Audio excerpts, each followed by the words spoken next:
Picture this, if you will.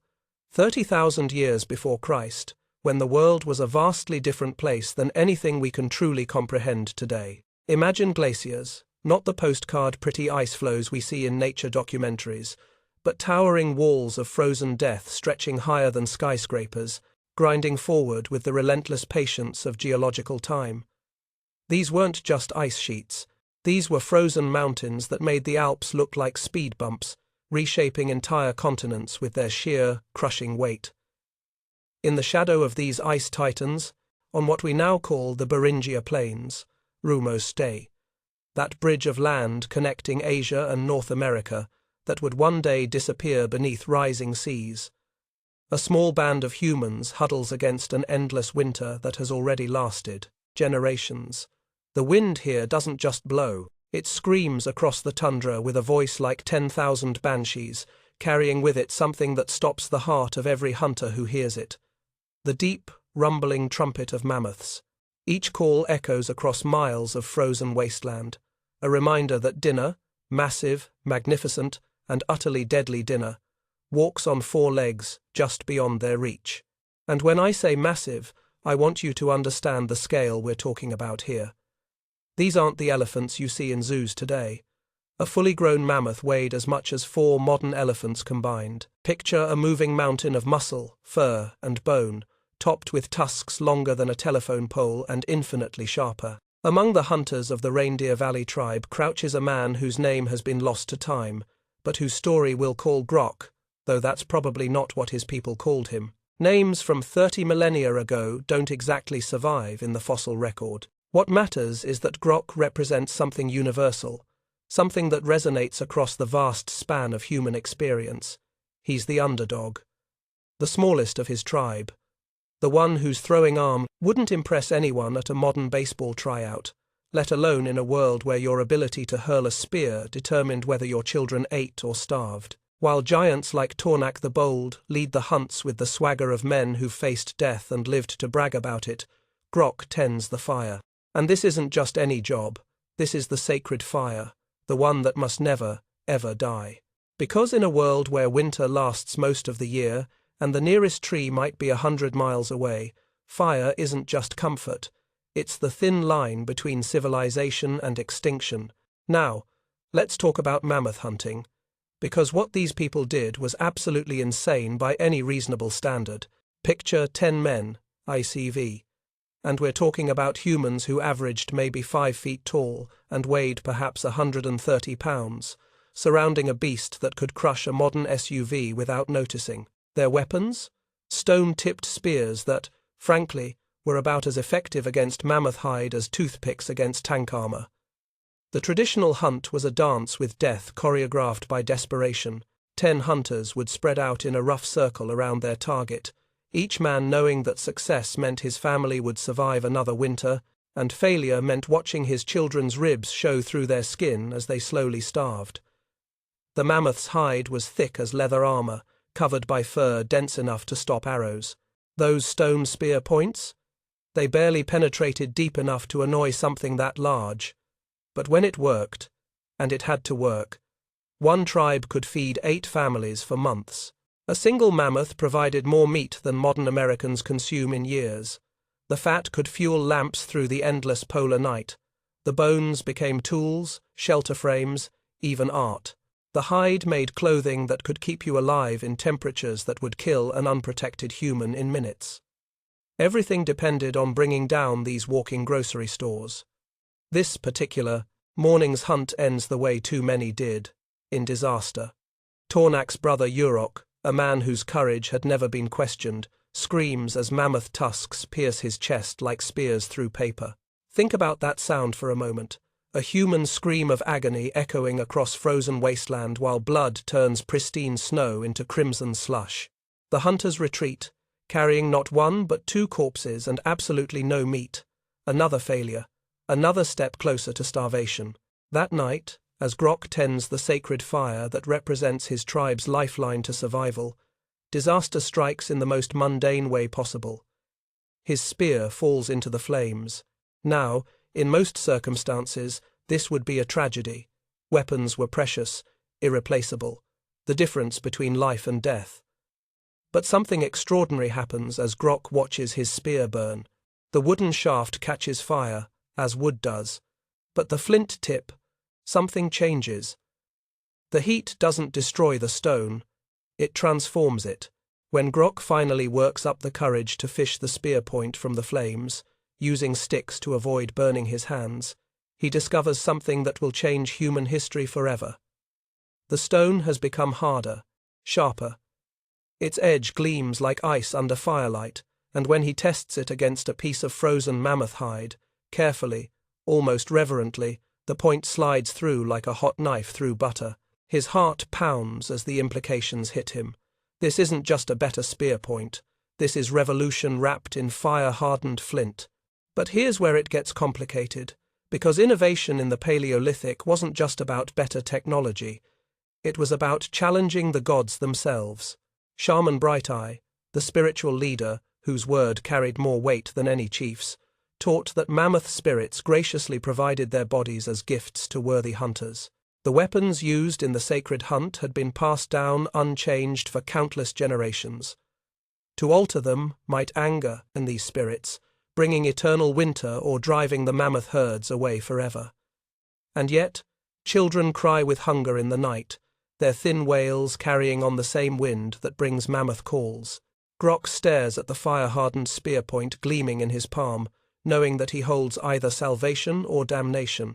The choice he makes in this moment will echo through 30,000 years of human history, setting in motion changes that will transform our species from scattered bands of struggling survivors into masters of the planet. But that's a story for tomorrow, because right now, in this frozen moment, everything hangs in the balance. The question that will haunt Grok through the long polar night ahead is simple, terrible, and utterly human. When survival demands, you break every sacred rule your people have ever known. What do you choose? Tradition or tomorrow? The secret of the fire-touched spears spreads like smoke on the wind, and with it comes something humanity has never experienced before. The first technological arms race. But this isn't the kind of arms race we think about today, with nations building bigger bombs or faster jets. This is raw, desperate, and personal. This is about whether your children live or die when winter comes. Some tribes embrace Grok's innovation immediately, transforming overnight from starving scavengers into successful hunters. The wolf runners of the eastern steppes, T.O., imagine a people so fierce they named themselves after the most feared predators of their world, go from barely surviving to becoming the terror of the tundra. Their chief, a grizzled veteran the tribes call Silvermane for the frost-white hair that marks his age and wisdom, understands immediately what fire-hardened spears mean. He trades mammoth meat, precious beyond gold in this frozen world, for the secret of the fire-hardening process. In doing so, he creates something unprecedented. The first alliance based not on blood or marriage, but on shared technology. But revolution always breeds counter-revolution. The River Bend tribe, led by a traditionalist shaman known as Dark Moon, declares these new weapons an abomination that will bring eternal winter. And when Dark Moon speaks, people listen. This is a man who has guided his people through 20 harsh winters, who can read weather patterns in the flight of birds and predict mammoth movements by the way ice forms on river stones. His word carries the weight of divine authority. The mammoth spirits have provided for us since the world began. Dark Moon proclaims to the gathered tribes at the autumn gathering, his voice carrying across the firelit assembly like thunder across the plains. These fire-touched weapons mock their gifts. Use them, and watch the herds disappear forever into the northern ice. And here's where this gets really interesting, because the innovation triggers social changes that nobody, not Grok, not Silvermane, not even the wise shamans, ATT, could have predicted. Think about what happens when hunting becomes dramatically more successful. Suddenly, you have something that's been virtually unknown in human history. Grok's mate, a woman whose gentle hands have earned her that name among the tribe, finds herself with hours previously spent in desperate foraging for roots and berries. What does she do with this newfound time? She begins etching the story of each hunt onto mammoth tusks, using sharp flint to carve symbols that represent hunters, mammoths, and the sacred fire. She doesn't know it, but she's creating the first historical records, the beginning of human civilization's memory. Children, no longer constantly hungry, begin playing with miniature versions of the fire-hardened spears. And you know what happens when kids start experimenting? They make discoveries that adults miss. These children accidentally discover that different stones react differently to flame. Some become harder, others more brittle, still others change color entirely. They're conducting the first materials science experiments 30,000 years before anyone coins the term. The tribe's best flint napper, an elderly craftsman called Old Steady for his unwavering hands and keen eye, suddenly finds his skills in greater demand than ever before. But here's the revolutionary part. He becomes the first person in human history to be fed entirely by his craft rather than his hunting ability. Think about that. For hundreds of thousands of years, every human being had to contribute directly to food gathering or starve. Now, Old Steady can trade his fire-hardened spear points for meat, hide, and protection. Specialization is born. But technology doesn't exist in a vacuum, and neither do the people who wield it.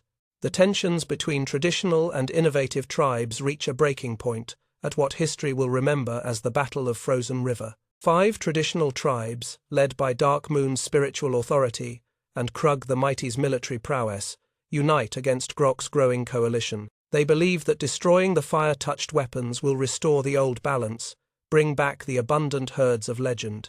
Picture the scene.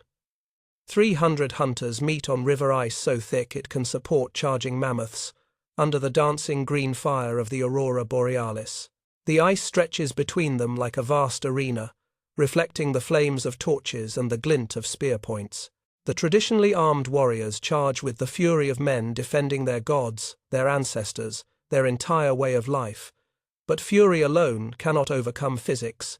The fire-hardened spears punch through their hide shields like morning sunlight through mist. Warriors who have never known defeat in individual combat fall beneath weapons that seem to cut through their defenses as if they weren't there. The battle becomes a rout, then a massacre, as technological superiority reveals its terrible power.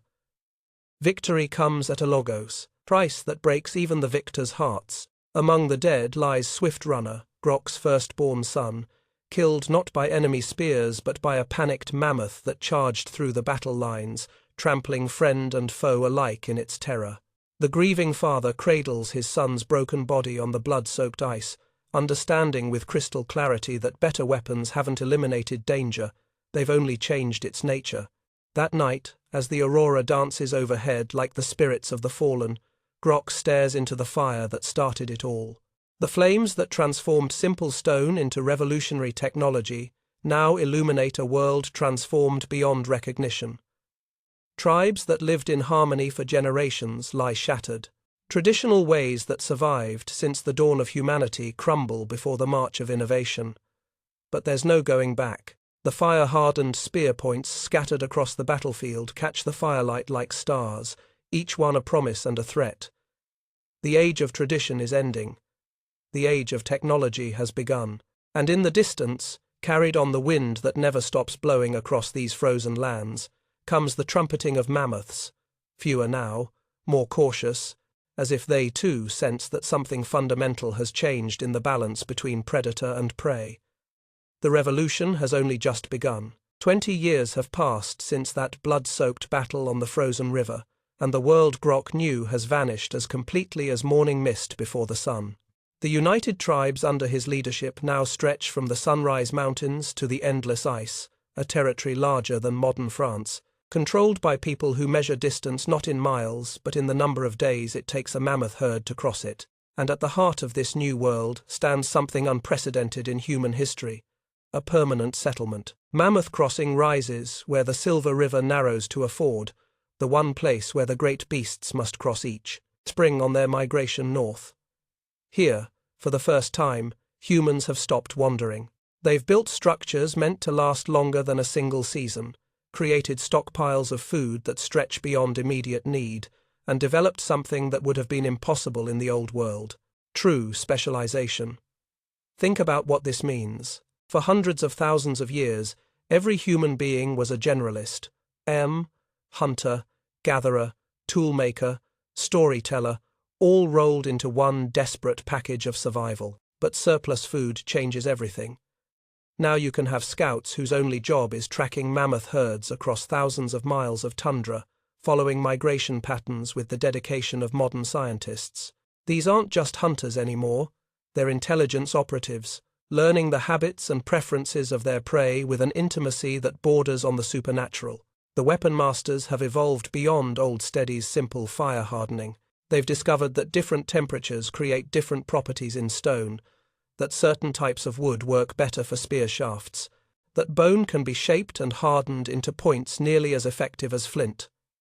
They guard their secrets jealously, passing knowledge from master to apprentice in rituals as sacred as any religious ceremony. And then there are the meat preservers, Is9. And here's something that will blow your mind. These people have developed smoking techniques that keep mammoth meat edible for entire seasons. We're talking about food preservation technology that won't be matched in some parts of the world for thousands of years. They've built smoking houses from mammoth bones and hide, creating controlled environments where precise combinations of temperature, humidity, and smoke transform fresh meat into provisions that can sustain a tribe through the harshest winters. The Great Hunt of Year 19 represents the absolute pinnacle of mammoth hunting civilization. Picture this: 50 fire spear warriors, coordinated through a system of horn calls more complex than some military formations, working together to drive an entire mammoth family group into a box canyon. This isn't the desperate, chaotic hunt of Grok's youth. This is precision warfare, executed with the efficiency of a modern military operation. The coordination required is breathtaking. Scouts positioned miles away signal the approach of the herd. Runners carry messages between hunting groups, coordinating movements with split-second timing. The hunters themselves move with practiced precision, each warrior knowing exactly where to be and when to be there. When the trap is sprung and the mammoths find themselves cornered in the canyon, the slaughter that follows feeds 8 tribes through the winter. But even in triumph, there are troubling signs for those wise enough to read them. Night Singer, an elderly woman whose understanding of the natural world rivals that of any shaman, notices something during the celebration feast. The mammoths they killed were all old, their tusks long and curved with age, their hides scarred by decades of survival. Among the dead, she counts only 3 calves. The herds grow thin, she warns the celebrating hunters, her voice barely audible above the drums and singing. We take the grandmothers and leave no grandchildren. But who wants to hear such words when mammoth fat drips from roasting spits and children laugh with full bellies?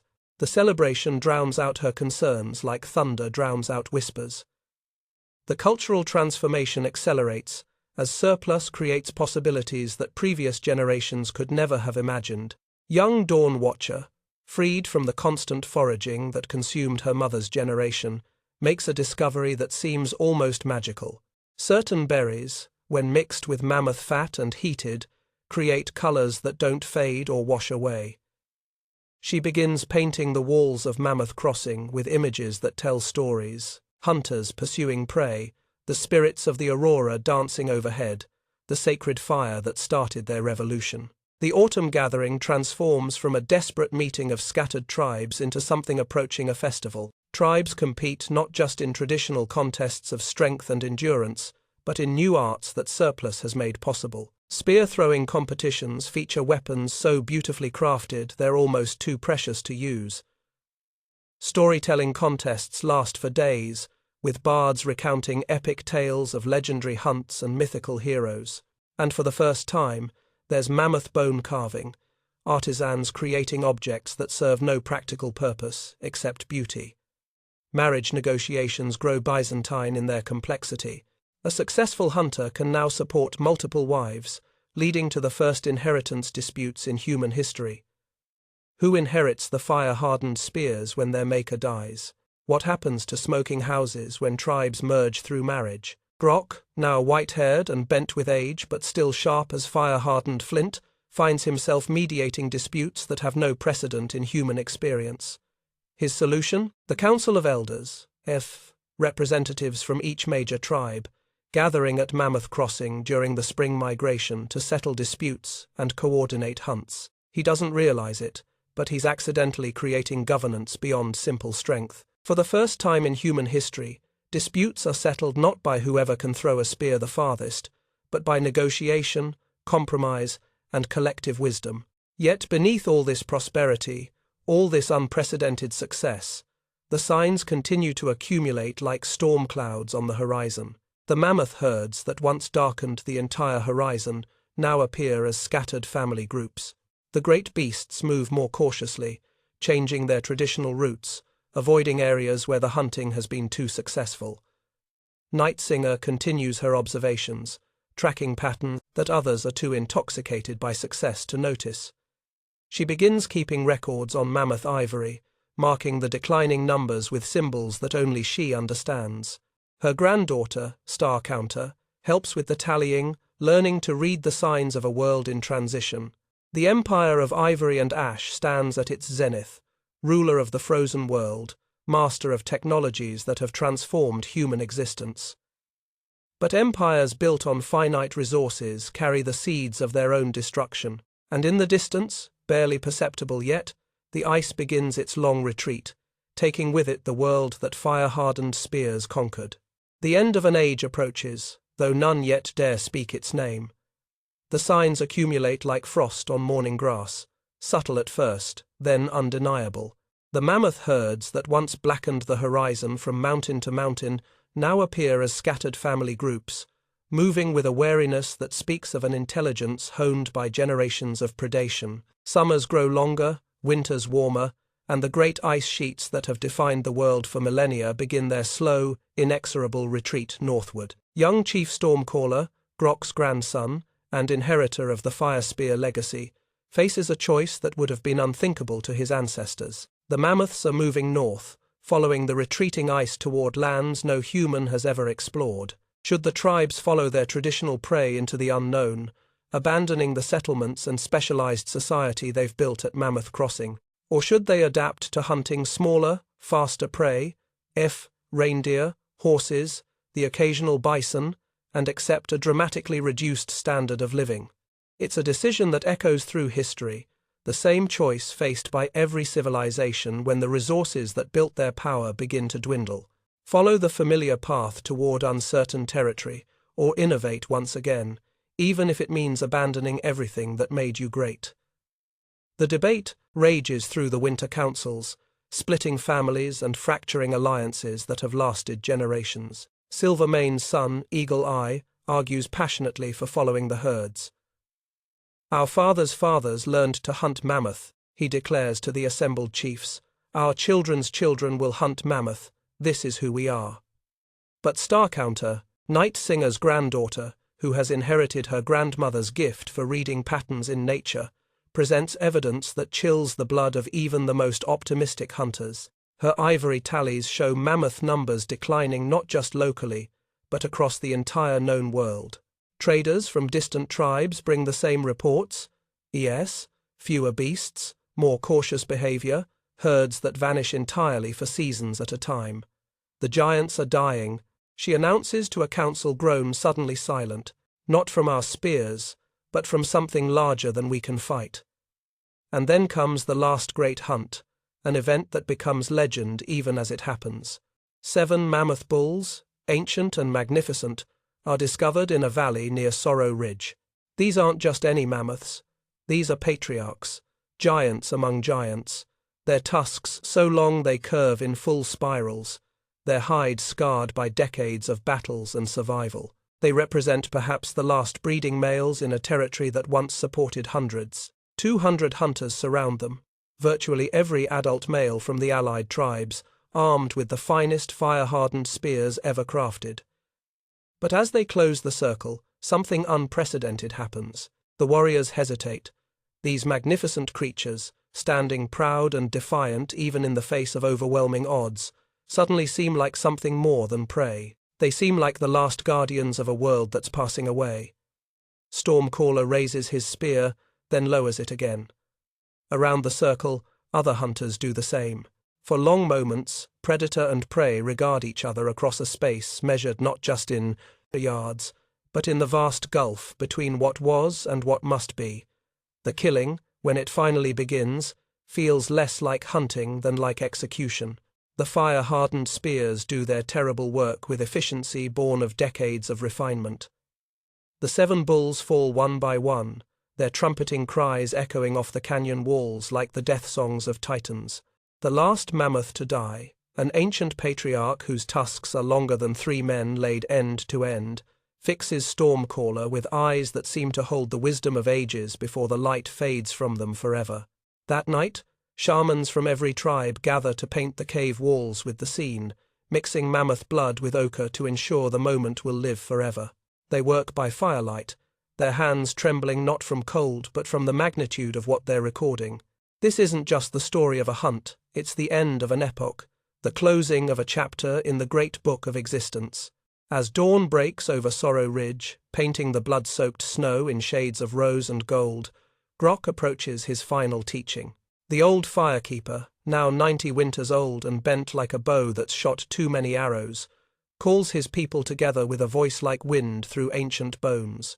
But he doesn't talk about spears or hunting techniques or the proper way to harden flint in flame. Instead, he speaks about change itself, about how clinging to old ways means death, how innovation brings both triumph and loss, how wisdom lies not in the tools we create, but in knowing when to use them and when to set them aside. The fire taught us to make better spears, he says, his words carrying across the assembled multitude like whispers of prophecy. But the fire also consumed the world we knew.